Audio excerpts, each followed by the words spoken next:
A few days ago, I was sitting right in this chair and next to me, I had my cold cup of coffee and I thought to myself, no, I cannot do this. I'm an artist and artists don't use AI. Even if I mention it, I get smacked in the face and I lose subscribers, so I won't do that. But then I thought, I'm a grown-up. I can do what I want and I don't have to be afraid. I'll do it for research purposes. And anyway, last year when I looked at generated 3D models, they were a topological mess. So then the question is AI any good at making 3D models? Should you use it or should you just ignore it? To find out, I needed to see for myself what it was capable of. It sounds strange, but I actually went to Bing of all places to generate an AI image. I put in some terms to generate a stylized Viking in a T-pose with a white background. This one looked cool. In Krita, you can apply a noise reduction filter to make it a bit smoother. You can also apply illustration look filter to make it even more stylized. Rode at hyper3d.ai takes an image as a source and generates a preview. I was surprised it could estimate all the limbs and horns and even this kilt thing. It generated a detailed texture and a quad topology mesh. It created a hand with 4 fingers instead of 5, which is fine for this mesh. Let's try Meshy.ai too. Same image and Meshy gives you 4 versions. I think the top right one looks the best. Meshy can also generate a quad mesh. It had a similar hand and the texture looks a bit different, but both are good. This is night and day different compared to when I tried it last year. You could absolutely use a mesh like this in a game, especially if you don't need to get close. But why wouldn't I? Well, there are 3 reasons why I would not use it the way it is. First of all, the loincloth is connected to the knee. You can fix that by editing the mesh and removing some of the connecting faces and welding up the gaps. Auto Rig Pro is a $50 add-on for Blender that makes it very easy to rig and export characters into game engines. Let's try to export it for Unreal Engine 5 using the UE5 Mani skeleton. I'll just drag the mesh in with the default material. Okay, that looks pretty epic, way beyond my expectations.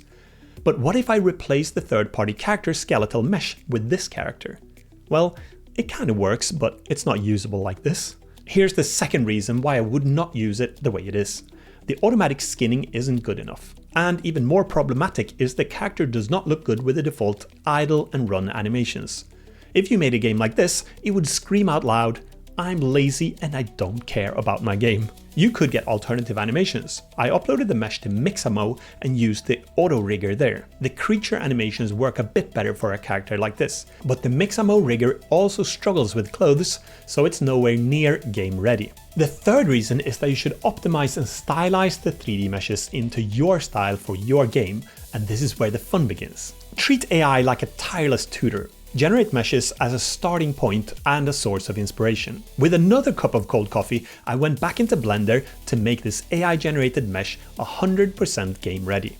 It took me 4 hours to retopologize this Viking, or whatever it is, into a fully usable game-ready mesh. I had to delete the shoulder pads and the arm armor and patch up the mesh because I wanted the armor to be separate. The loincloth and kilt was the next tough area that took a lot of time for me to do, especially up here where the sun don't shine.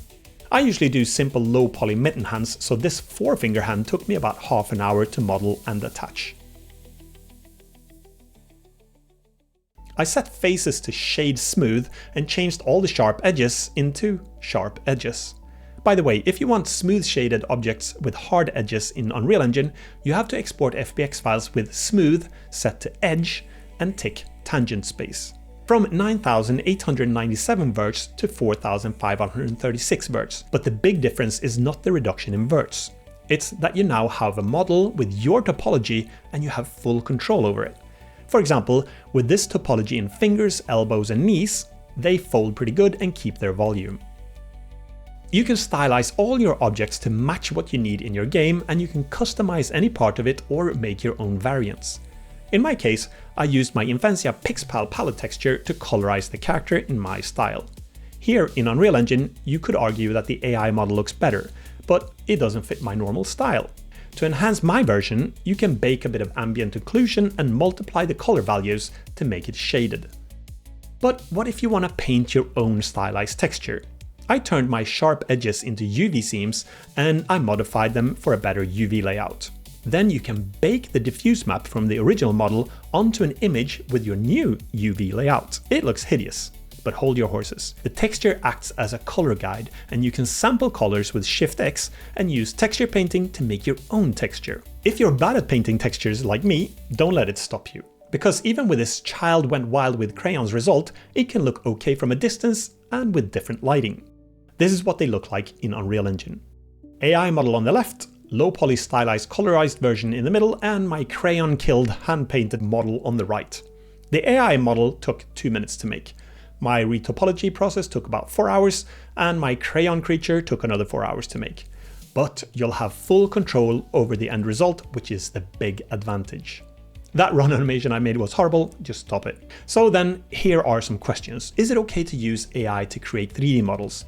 My current stance is yes, but use them as templates, learn from them, and make your own versions. It's a bit like when a kid traces a picture. Yes, it's cheating, but skilled artists can trace by looking, not overlapping, and that's a little bit unfair if you ask me. If you're shouting cheater at the screen right now, how about this? What if I draw an image? I'll use Procreate and Symmetry, which is also cheating by the way, to paint a creature. But I looked at reference images, like all artists do. Is that cheating too? Here is proof. I'm looking at the reference on my screen, and it's also proof that I got a little bit less hair than I did a few years ago. Allocate some AI powers to fix that, please. Luckily, my drawing skills are not that good, so if I try to copy something without tracing, it will by default become unique. I sent my image to my freelance modeler, let's call him or her Rodin, and he or she sent me this model back. I followed the same process to make my own retopologized version. But halfway through, I stopped retopology and just carried on with my own modeling. And then I colorized him, or her, with my, and your, Infantia Pixpal palette texture. But did I stop there? No. I UV unwrapped the model again. I went full crayon mode on the texture again. Rigged it with Auto Rig Pro again. And then into Unreal Engine again. So is this an okay way to use AI? What do you think? I will also show my first attempt of drawing something. This was using my Wacom tablet instead of the iPad and without reference images. Even AI could not save this mess. Okay, mess I was going to say. Even AI could not save this mess. I nearly said meth again. Even AI could not save this mess.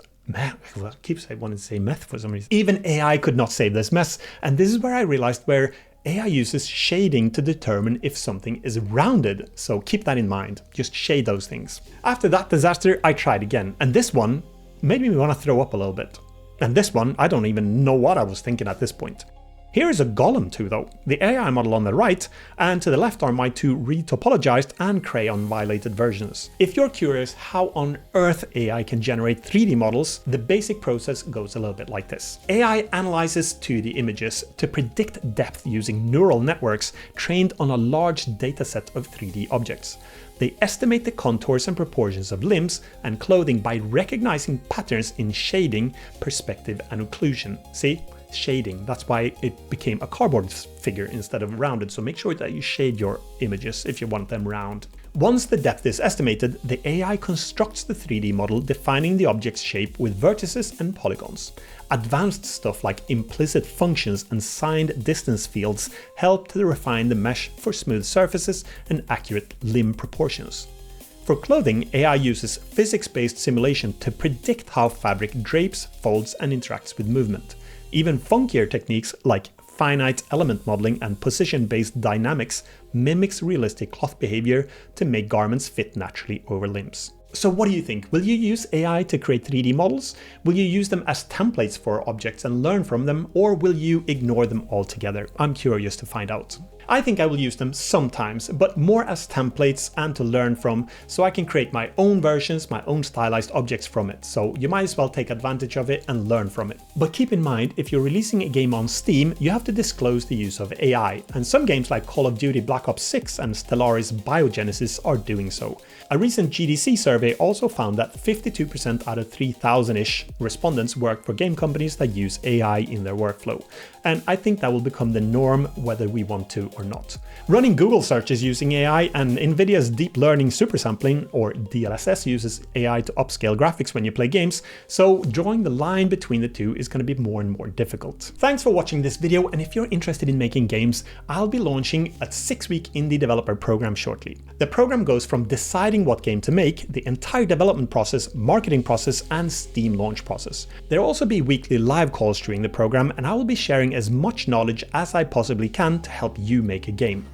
I made an entire game and recorded every minute of development for the purpose of creating this program, and I'm happy to say that the resulting game has been picked up by a publisher and will be launching on both Steam and Nintendo Switch in a few months. If this 6-week indie developer program sounds interesting to you, check out the link in the description and sign up to get notified when we're approaching the launch date. Thank you so much for watching, and hit the likes button if you like the video, subscribe if you want to, and come back for another video shortly.